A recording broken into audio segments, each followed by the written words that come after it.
Assalamualaikum warahmatullahi wabarakatuh. Sekarang saya berada di makam Tunku Luhuk Mie. Secara administrasi, makam Tunku Luhuk Mie ini masuk ke Kampung Dayah Tuha, Kecamatan Merdu, Kabupaten Pidijaya.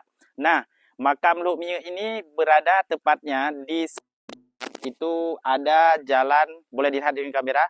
Ke sana itu ada jalan Tungku di Picuk Krung ataupun jalan Beracan. Kemudian di belakang kita ini yang nampak jauh di sana bangunan itu adalah Jalan Banda Aceh Medan, dan di sini sebelah timur kemudian selatan itu semuanya sawah. Dan di sini di makam ini kami harus melewati pematang sawah tepat mencapai titik di mana makam beliau berada.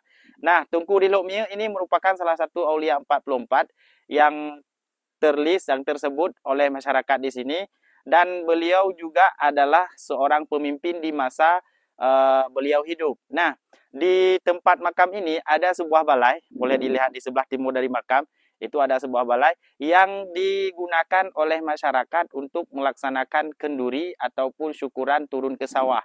Nah, makam beliau itu tepat berada di sebelah barat dari balai tersebut. Mari sama-sama kita ke makam beliau. Assalamualaikum ya ahlal kubur.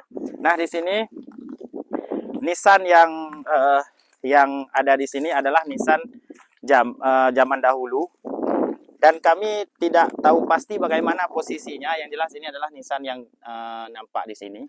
Kemudian yang di sana di bawah semak itu adalah nisan-nisan yang sudah terkubur.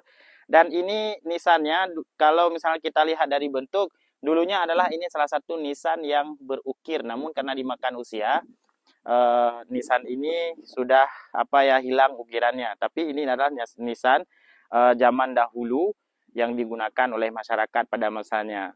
Oke, demikian Jalaluddin Usman dari makam Tunku Luhuk Mie, Kampung Dayah Tuha, Kecamatan Merdu, Kabupaten Pidijaya. Assalamualaikum warahmatullahi wabarakatuh.